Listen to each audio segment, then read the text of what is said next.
Mula sa sapatos na nakita lang natin sa pelikula hanggang sa 4 million masterpiece na sapatos.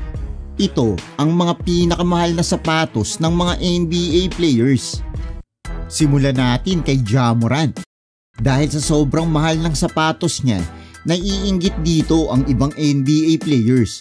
Ito ang custom Ja 1 na nababalot ng mga diamante na kinaiinggitan ng ibang NBA players. Your shoes are bust down, bro. At ito ay may presyong $4,000. Gayunpaman, literal na ito ang pinakamurang sapatos sa ating video. Ang sapatos naman ni Anthony Davis ay mas mahal ng 8 beses at ito ay literal na nanggaling sa future. Dahil ang paboritong movie ni Anthony Davis ay ang Back to the Future. Sa movie kasi, si Marty McFly ay nagsuot ng sapatos na naging viral at mahal talaga. Our laces, alright. Ito ang unang rechargeable na pares ng Nike na sapatos na ginawa na may futuristic ability para umilaw. Tapos kaya pa nito magtali ng sintas mag-isa. Ito ang Nike Air Mag. Subalit ayaw ni Anthony Davis nang may kapareha siya, kaya pina-customize niya ito. I got custom the Air Max. Really? I got a pair of Air Max, customized and look just like the DeLorean in the movie. And I never wore them, never took them out the box, kept them in the box. Ang kay Davis ay ang special edition Red Air Mag na nagkakahalaga ng $30,000. Wow, galing yata yun talaga sa future ah. Subalit, ang sapatos naman ni Steph Curry ay hindi lang mahal. Inonor pa nito ang mga biktima ng sunog na namatay. Nadurog kasi ang puso ni Steph nang marinig niya ang balita tungkol sa mga namatay sa sunog sa kanilang city. At breaking news in Oakland, California, a warehouse party that turned into a deadly inferno. Witnesses say it went up like a tinderbox, burning in mere seconds. Pagkatapos niya malaman na ito ang pinakamatinding sunog na nangyari sa kanilang city na kumitil ng nasa 36 na katao. Kaya gusto ni Steph i-represent ang mga taong yun sa pamamagitan ng hindi malilimutang paraan. Kaya nagpagawa siya ng sapatos para bigyang parangal ang mga biktima at para magbigay kaalaman tungkol sa nangyaring trahedya sa kanila. Ang sapatos ay merong kulay na white at blue na merong Warriors na tema na Under Armour na sapatos. Meron itong Oakland sa isang side at Strong naman sa kabila. Tapos meron ding nakasulat dito na Always Remember. Tsaka may nakalagay din na mga initials ng bawat biktima. Meron din itong black version na may nakasulat din na mga initials ng biktima na graffiti style. Ginamit ito ni Steph sa laro nila laban sa Knicks. Pagkatapos ng laro, pinirmahan ni Steph ang sapatos kaya mas lalo ito naging mahal. Tapos pina-auction nila ito at naibenta sa halagang $45,000. Tapos dinonate nila ang pera sa Oakland Relief Fund. Respect sa sapatos ni Curry dahil ginawa ito para tulungan ang mga biktima. Pagdating naman kay Jimmy Butler, siya ay gumastos sa sapatos na napamura si Eminem. Oh, those are really cool shoes. That's it. I'm just saying. Siya lang naman ang may pinakapambihirang sapatos sa mundo. Marami siyang sapatos pero ang isa dito ay talagang napakamahal kumpara sa mga sapatos niya. Grabe, talagang sinuot niya pa ito sa isang laro niya nung siya ay nasa Wolves pa. Butler over Levine, it's good, and a foul. It's RG Diacono. And Butler scores and a foul is Jones. Butler with 2, lets it fly, no good! And the Bulls beat Butler. Kahit natalo sila dito, ang sapatos naman niya ay talagang napansin sa laro. It's the first time I've seen somebody, to me, probably that rocked them that was that cool. Ang sinasabi ni Eminem ay isang Jordan brand na ginawa para bigyan karangalan si Eminem, nagawa sa black canvas. At merong iconic na nakabaliktad na letter E at merong hockey mask na logo. Bukod sa mga kapamilya at kaibigan ni Eminem, sinabi niya na meron lang itong 10 pares ng sapatos na ginawa. Meaning, isa si Jimmy Butler na merong Eminem Carhartt Jordan 4 na may presyong $80,000. Wow, at least meron pang konting natitirang ganitong sapatos kung bibili ka. Ang sapatos naman ni LeBron James ay talagang nag-iisa lang at ito ay may presyong 6 digits, dollars hindi pesos. Nakuha niya ito dahil nakagawa siya ng isang legendary record sa NBA. Siya ang pinakabatang player sa NBA history na nakascore ng 30,000 points. Pero ngayon naka 40,000 points na si LBJ. When that guy's wearing E out, he'd be looking for double team pretty soon.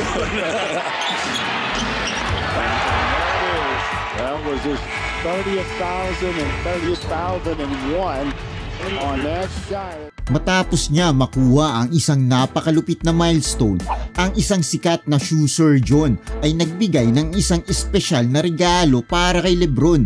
At ang pares na sapatos na ito ay napakahalaga para kay LeBron. Ito ay nababalot ng 24 karat gold na may balat ng buhaya, gold zippers, tapos meron itong mga diamante na nakasulat na world champion sa dulo ng mga sintas nito. Kung sa tingin mo hindi pa yan ganun kamahal, well, meron pa itong LeBron signature na ulo ng leon na logo na maraming mga diamante. Ito ang LeBron 15 na nagkakahalaga ng $100,000. Pero ang sapatos na yun ay walang sino man ang pwedeng makabili dahil para lang sa daking ito. Pero si Giannis Antetokounmpo ay hindi lang merong sapatos na mas mahal, meron din siyang pinamimigay ng libre.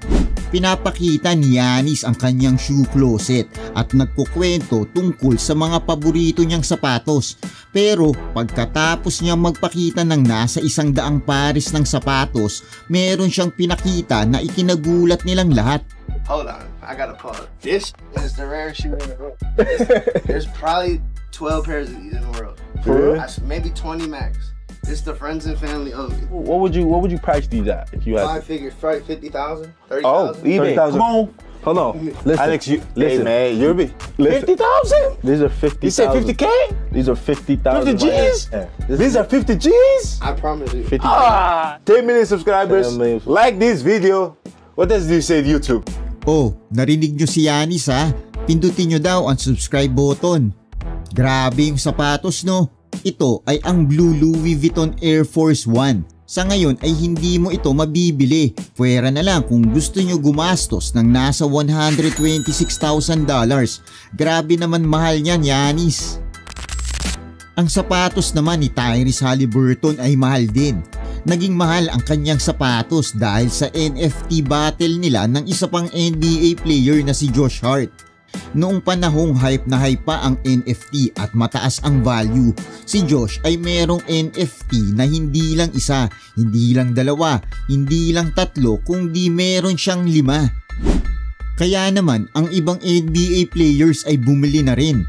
Kalaunan si Tyrese Haliburton ay nag-invest na rin, bumili siya ng Bored Ape na NFT. Sa sobrang saya niya ay pinost niya ito hanggang sa nag-comment si Josh Hart na mas maganda ang ape niya kaysa kay Tyrese. Sumagot naman si Tyrese na kasama niya ang ape niya sa laro nila mamaya. Hindi nila maintindihan kung ano ba yung sinasabi ni Tyrese hanggang ang isang designer ng sapatos ni Tyrese ay pinakita ang pink at blue na custom Kobe na sapatos na merong mga ape sa paligid nito. Siya ang unang NBA player na nagsuot ng NFT na sapatos sa laro at nakagawa siya ng mga highlights sa game na yun. Samantala, simula nang binili ito ni Tyrese, ang presyo ng NFT crypto ay bumagsak. So, ang presyo ng sapatos niya ngayon ay mas mura pa kesa sa Skechers. Akalain mo bang ang presyo ng pagkakabili ni Tyrese Haliburton sa sapatos ay $140,000? Patay, ang laki ng lugi. Pagdating naman sa pinakamahal na sapatos ni Michael Jordan ay 15 times na mas mahal. Maganda ang laban noong Game 2 sa NBA Finals kung saan si Jordan ay gumawa ng history. The same way he began game 1, on fire.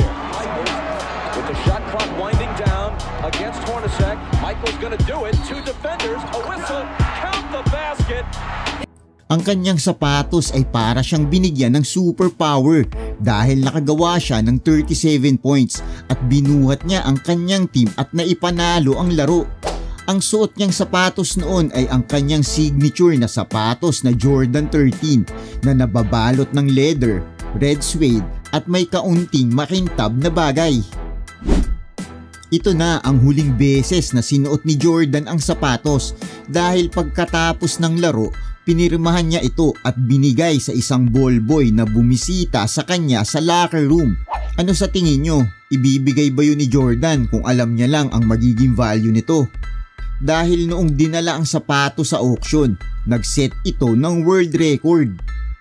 A pair of shoes from one of the NBA's greatest, and the guy synonymous with his shoes, might be the most valuable shoes in the world. Sotheby's says the Nike Air Jordan 13 sneaker sold for a record $2.2 million on auction. Hanip, $2.2 million. Grabe, maraming hindi makapaniwala na meron talagang nagbayad ng ganung kamahal para sa sapatos na yun. Meron pa tayong dalawang sapatos ng NBA player na pag-uusapan. Ang una ay si Dwayne Wade. Siya lang naman ang may record na pinakamahal na sapatos. Sa sobrang mahal nito ay kailangan nito ng 24/7 armed security. Ito ay nangyari pagkatapos niyang humiwalay kay Jordan nung umalis si Dwayne sa Jordan brand. Siya ang unang NBA player na pumirma sa shoe deal sa Li-Ning. Naging headline ito at maraming nagsabi na mali ang move na ito ni Dwayne Wade. Nabalitaan ito ng Li-Ning kaya naging desperado sila na ipakita sa lahat kung ano ang kaya nilang gawin. Kaya gumawa sila ng pinakamahal na sapatos sa NBA history, ang Li-Ning Wade for Fire Monkey na sapatos. Ito ay merong 18 karat gold, sapphires at mga diamante. Tapos ito ay color blue na may crystal flower sa itaas na para sa Chinese Year of the Monkey na nagre-represent ng bagong business venture at ambition. So nung panahon na in-auction ang sapatos, si Wade ay nag-hire ng security team para bantayan ito. Naibenta ito sa halagang $4 million. Wow, isang sapatos lang yun ha. Si PJ Tucker naman ay ang shoe god dahil siya ang may pinakamahal na koleksyon ng sapatos sa mundo at ito ay mas mahal pa sa 4 million. Pakinggan natin kung ano ang mga sinabi ng mga NBA stars. PJ got it going. Yeah, if I had to give it to anybody, it's for sure PJ. Is he competitive when it comes to sneakers? Yes. Nobody gonna beat him when it comes to shoes. You got this. You even seen him yet? Got my shoe before me. How you gonna deal with a guy that will switch his shoes every quarter? Lahat naman sila ay natutuwa kay PJ. Tapos kapag pupunta siya sa shoe store, talaga namang ang dami niyang binibili.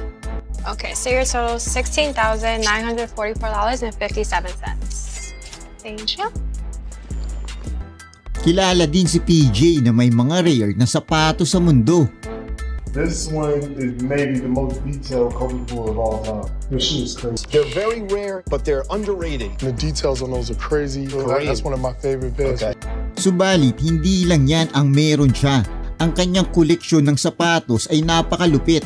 Tapos ginagamit niya talaga ang mga ito sa paglalaro ng basketball na nagkakahalaga ng mahigit sa $10,000 tulad ng Yassi Red October. Nakuhaan din siya ng camera na suot niya ang kanyang Nike Air Mag na nagkakahalaga ng $30,000. Tapos nung panahon na nanalo sila sa NBA Finals, si Giannis ay sinabi ang kanyang suot na sapatos. This guy today, he wore a 250,000 pair of shoes. He had real diamonds. I promise you. Tama nga naman si Giannis kasi nakita siyang naglalakad na suot ang kanyang Jordan 1 na may black leather na merong 2,000 na white diamond at 14 karat white gold at meron din itong white diamond tag at may presyong $250,000. Pero ano nga ba sa mga koleksyon niya ang may halagang $1 million? Ang Kanye Yeezy Grammy na sapatos ay binenta sa mysterious buyer sa halagang $1.8 million. Tapos siya ang nakikita na nagpo-post ng ilang pictures nito. Hindi lang siya ang may pinakamalupit na koleksyon ng sapatos sa NBA, kundi sa buong mundo. Hindi ka ba naniniwala? Paano kung sabihin ko sa iyo na binilan niya ng sariling bahay ang koleksyon niya ng mga sapatos? Hey, what's up? It's PJ Tucker, and welcome to my sneaker loft. The loft is primarily for storage. There wasn't enough space in my house to be able to put all my shoes, so I thought, I gotta get a house. Oo, tama ka sa iyong narinig. May sariling bahay ang mga sapatos niya. Kaya naman ang kanyang buong koleksyon ng sapatos ay nagkakahalaga ng mahigit sa $20 million. Hanep, ang lupit no?